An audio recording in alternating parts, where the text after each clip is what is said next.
One moment, he was just grabbing a bottle of water. The next, he was face down on the sidewalk, hands cuffed, uniform creased against the hot pavement.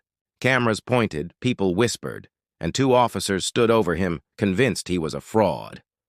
But what they didn't know was who they were really dealing with. A man who had given over a decade of his life to serve his country. One phone call would expose everything and remind the world what real honor looks like. Would you like me to make this hook sound even more cinematic and dramatic, like a movie trailer voiceover intro? Sergeant Marcus Reed had always lived by one rule: serve with honor, no matter who was watching. After 11 years in the Army Reserve, discipline and respect were second nature. That morning had been like any other. He finished his shift at Fort McPherson, saluted his commanding officer, and began the quiet drive home. His uniform was spotless, boots polished, medals aligned, a reflection of the pride he carried in every step. The sun was setting when he pulled into a small gas station on Maple Street, just to grab a bottle of water. The place was quiet. A few cars at the pumps, a mother buying snacks for her kids, the hum of a soda machine in the corner. Marcus nodded politely to the cashier, never thinking twice about the stares that sometimes followed him when he wore his uniform off base. He'd gotten used to them, but that evening felt different. A tension hung in the air he couldn't quite explain. The soft buzz of the lights above, the distant sound of sirens, all of it seemed sharper, heavier. He brushed it off, reached for his wallet, and placed the water bottle on the counter. Outside, two police cars sped past, lights flashing, then abruptly turned into the parking lot. Tires screeched. The sound made everyone in the store freeze. Marcus glanced out the window, confused. The officers stepped out fast, their hands already near their guns, eyes fixed on the store door. He didn't know it yet. But the next few minutes would change his life forever and expose the deep prejudice that still hid behind the badge. The sharp slam of car doors echoed through the air, slicing through the calm evening. Everyone inside the small gas station turned toward the noise. Two white officers stormed in, one tall and broad with a sharp jawline, the other shorter, heavier, his eyes hard and suspicious. Their presence shifted the air instantly. "Out of the store! Hands where I can see them!" one barked. The mother with the snacks froze. The cashier ducked behind the counter. Marcus stood there, stunned, the bottle of water still in his hand. His instincts told him to stay calm, stay composed. Years of service had taught him that much. "Sir," he started, "is something wrong?" But before he could finish, the taller officer stepped closer, his hand on his holster. "You're under investigation for impersonating a military officer. If this story touched you, don't just watch, be part of the change. Hit subscribe and join our community of voices that matter." Marcus blinked. The words didn't make sense. He looked down at his uniform, his real name tag, his real rank patch, his real service ribbons. Every piece of it was earned through sweat, sacrifice, and honor. "I am a soldier," Marcus said quietly. "This is my—" The other officer grabbed his wrist before he could finish, twisting his arm behind his back. The sudden pain made him wince, the bottle crashing to the floor and rolling away. The metallic click of the cuffs echoed, cruel and final. "Sir, you're making a mistake," Marcus managed, still calm but firm. "Yeah, they all say that," the taller one muttered, smirking. They dragged him outside, forcing him down on the hot sidewalk.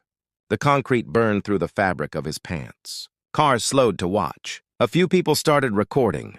The flashing red and blue lights painted his face in humiliation. Marcus's heart pounded, not in fear, but disbelief.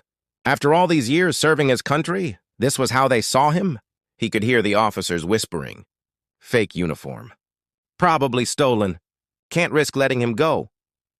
Every word stung deeper than the cuffs around his wrists. A man across the street shouted, "He's in uniform! Check his ID!" But the officers ignored it. Their minds were already made up. Marcus lifted his head, his voice steady. "I'd like to make one phone call," the shorter officer scoffed. "To who? Your lawyer?" Marcus stared straight ahead. "My commanding officer." For a moment, the two exchanged looks, amusement flickering across their faces. "Go ahead," the taller one said. "Call whoever you want."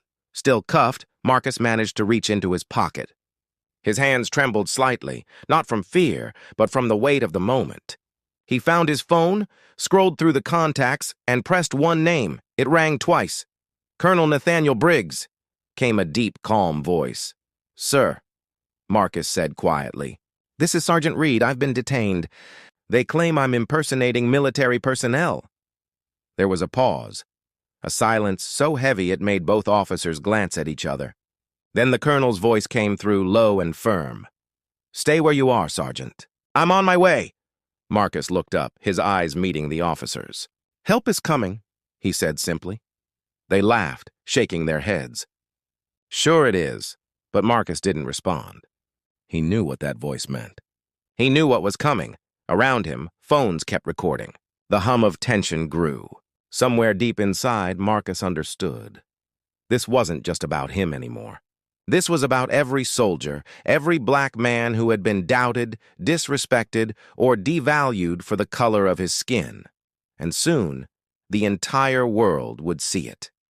The minutes that followed felt endless. The sun dipped lower, shadows stretching across the concrete as Marcus remained kneeling, wrists bound behind his back. The two officers stood over him, their confidence unshaken, their arrogance loud in the silence. People gathered at a distance, phones raised, recording every second. Then, without warning, the low hum of engines approached. 3 black SUVs rolled into the gas station, smooth and deliberate. No sirens, no rush, just purpose. The doors opened in perfect sync, and men in dark suits stepped out, each one wearing a military badge that glinted in the fading light. The taller officer frowned. "What is this?" Marcus didn't speak. He didn't have to. The back door of the first SUV opened, and out stepped a man who commanded attention without saying a word. Colonel Nathaniel Briggs. His uniform gleamed with medals and service ribbons. His silver hair caught the last rays of sun as he walked forward, eyes locked on the two officers. "Which one of you is Harper?" His voice cut through the air, calm but cold. The taller officer hesitated. That's me. I'm Colonel Briggs," he said evenly. "And that man you've handcuffed is Sergeant Marcus Reed, 11 years of service, Army Reserve. You've just detained a decorated soldier in full uniform." Silence. No one moved. Even the crowd seemed to hold its breath. The colonel's tone sharpened. "Did you check his ID? His badge? His base permit?" No, sir," Harper stammered. "You racially profiled one of our own," the colonel continued. "And now, both of you will answer for it." An agent stepped forward, handing papers to the officers. "Effective immediately, you are placed on administrative leave. Badges, weapons, radios, now!" The officers froze, disbelief turning to fear. The same humiliation they had inflicted now turned back on them. Colonel Briggs turned to Marcus, his voice softening. "Get up, Sergeant. You've done nothing wrong."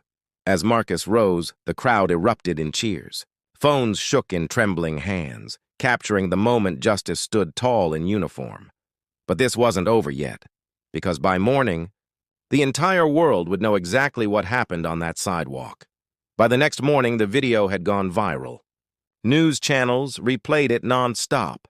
The sight of a proud black soldier kneeling in cuffs, then rising to his feet as justice arrived. Salute Sergeant Reed flooded social media. Strangers shared his story across the country, calling it both heartbreaking and inspiring. City leaders couldn't stay silent. The mayor stood before reporters at City Hall, her voice steady but filled with regret. "I want to personally apologize to Sergeant Marcus Reed," she said. The actions of those officers were unacceptable. "They have been terminated, not suspended, not reassigned, fired." Applause broke out among the crowd. Marcus watched the press conference from his living room, still in his uniform, quiet but proud. He hadn't asked for fame, only fairness. What happened to him wasn't just an attack on one man. It was a reflection of something deeper, something that too many had experienced in silence.